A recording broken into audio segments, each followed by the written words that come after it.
Close your eyes for a moment. Imagine this. It's 25,000 years ago. You're huddled in a shelter made of mammoth bones, wind screaming outside at -40 degrees. You haven't bathed in months. Your stomach gently reminds you that nature is calling. But there's no bathroom, no running water, no medical help if things go wrong. What do? This wasn't just an uncomfortable moment in human history. This was a matter of life and death. Think about it. You're living shoulder to shoulder with your entire family group, maybe 25 people, all sharing the same tools, the same food, the same shelter. One person gets sick from contaminated water, everyone's at risk within days. Archaeologists have actually found fossilized human feces called coprolites from Ice Age sites. And you know what they discovered? Our ancestors were constantly battling parasites and intestinal infections. Without modern medicine, these weren't minor inconveniences. A simple infection could wipe out your entire group. Yet somehow, against impossible odds, these people didn't just survive, they thrived. The question is, how? Here's where it gets interesting. When archaeologists excavated sites like Dolní Věstonice in the Czech Republic, dating back 26,000 years, they noticed something remarkable. These weren't random, chaotic camps. The settlements showed clear organization. Food preparation areas were separate from sleeping areas. Tool-making zones were positioned away from living spaces. Different activities happened in designated spots. Think about that. These people understood something fundamental. Contamination spreads. Without any formal education or scientific knowledge, Paleolithic leaders had figured out that where you do things matters, and they built their entire camps around this principle. Picture yourself as a camp leader during a brutal 6-month winter. Every decision you make affects whether your group survives or doesn't, so you'd naturally think about placement. Where should people relieve themselves? Where should we prepare food? Where is it safe to drink water?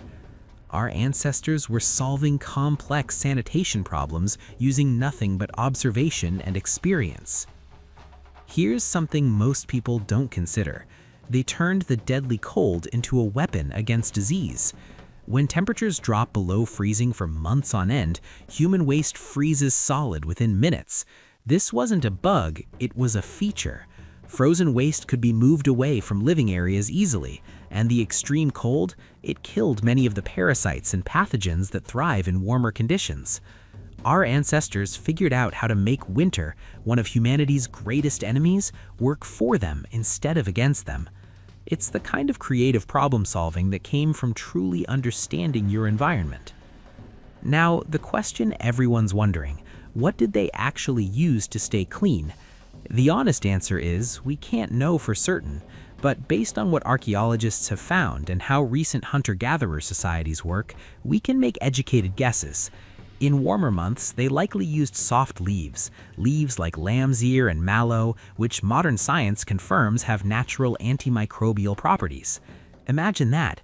Without knowing anything about bacteria, they were selecting plants that actually fought infection. For personal cleaning, smooth river stones were probably used. During winter, fresh snow and clean ice became their hygiene tools. Modern Arctic survival experts confirm this works surprisingly well. The real clue comes from their sophisticated toolkits. These people weren't just surviving, they were innovating. They were creating specialized tools for different purposes, including tools that could have served hygiene functions.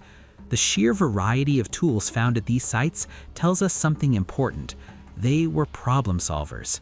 They were thinking about health and actively designing solutions. Water contamination was the invisible killer that could eliminate an entire group overnight. Successful Ice Age communities must have developed strict protocols about water. They strategically positioned their camps near reliable water sources, but they also knew which sources were safer than others. Fresh snow and clean surface ice were preferred over older water that might have accumulated contaminants. During spring melts, when thawing waste could seep into water sources, careful positioning and discipline became survival matters. These people likely walked long distances in brutal conditions to fetch clean water. They may have even heated water when fuel was scarce, all to prevent contamination. Think about the discipline that requires. One mistake, one shortcut could kill your children, so you don't take shortcuts. And the tools found at these sites suggest they had containers for water storage, which means they had procedures for keeping those containers clean. Because they understood, stagnant water in a dirty container becomes a disease factory. Fire wasn't just for cooking and warmth, it was their ultimate defense against disease. Excavations reveal multiple hearth areas strategically positioned throughout settlements. Some fires were central for heat and cooking, others were positioned specifically for tool sterilization and camp management. Stone tools from these sites show repeated heating patterns, evidence of systematic sterilization. They were methodically cleaning and sanitizing tools to prevent cross-contamination between activities. But here's where it gets even more sophisticated. Archaeologists found evidence that they burned specific plants inside their shelters, likely for pest control and air purification. Did they understand the antimicrobial properties of plant smoke? Probably not in any scientific way, but they understood cause and effect. Burn certain plants and fewer people get sick, so they burned them. That's the essence of ancient scientific thinking. Observe, test, apply, repeat. Our ancestors couldn't take pills to fight parasites, so they used food as medicine. Analysis of fossilized feces reveal they consumed wild garlic, bitter herbs, and tree barks. Modern research shows these plants have genuine antiparasitic properties. They didn't know the chemistry, but they knew the results. They also emphasized thorough cooking, especially of organ meats where parasites concentrate. This wasn't accidental. This was systematic health management. And the specialized tools found at sites, combs and scrapers that could remove parasites, appear across multiple locations. This consistency suggests health maintenance was a regular, intentional practice. They were fighting parasites with every meal. Winter and summer demanded completely different strategies. Winter meant months of confinement, waste accumulated, air became foul, disease spread easily. So their shelters had intentional ventilation features, ways to prevent toxic gas buildup while maintaining precious heat. The organization of these winter shelters shows remarkable planning. Every detail served a purpose. Every space was positioned for survival. Summer brought different challenges. As groups became mobile, they had to establish protocols for water safety during travel. They had to choose campsites carefully, understanding which locations they could return to season after season without depleting resources or creating contamination.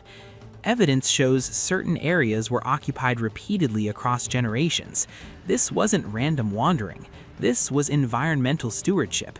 They were managing the landscape itself, ensuring their favorite locations remained safe and productive. Despite all their precautions, infectious disease struck these groups regularly. That's just the reality of living without modern medicine. But here's what's fascinating. The archaeological evidence suggests systematic approaches to managing outbreaks. Some sites show temporary structures positioned away from main living areas, possibly quarantine shelters. Healthy people could continue essential work while isolated individuals received care. The logistics of this would be incredibly complex. You're managing a health crisis with limited resources.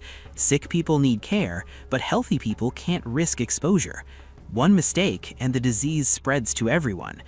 After an outbreak passed, evidence shows they'd systematically decontaminate, using fire extensively, cleaning tools thoroughly, and sometimes even relocating the entire camp and starting fresh.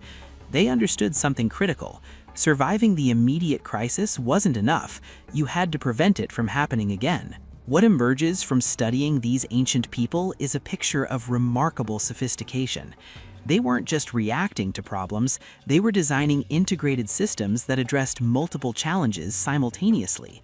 Their camps had redundancy built in, multiple approaches to waste disposal, alternative water sources, emergency protocols, flexible strategies that could adapt to changing conditions.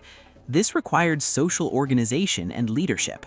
Someone had to enforce protocols. Someone had to transmit knowledge to the next generation.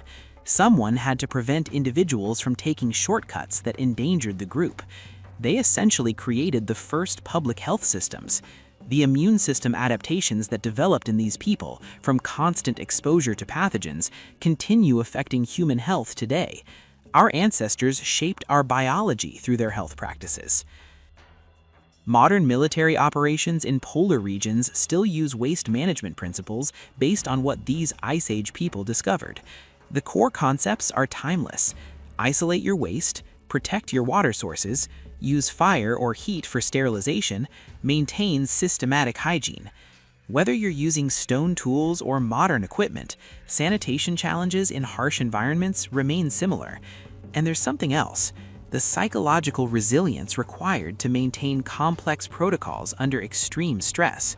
That applies to modern disaster response and extreme environment operations today. The next time you flush a toilet or wash your hands with running water, remember something. You're using innovations whose basic principles were first developed by families trying to survive winters that would kill a modern person in hours, armed with nothing but stone tools and hard-won knowledge. They transformed humanity's most basic challenge into systematic solutions. And those solutions didn't just help them survive. They created the foundation for every advancement in public health that followed. They made civilization possible. That's the real legacy of our Ice Age ancestors.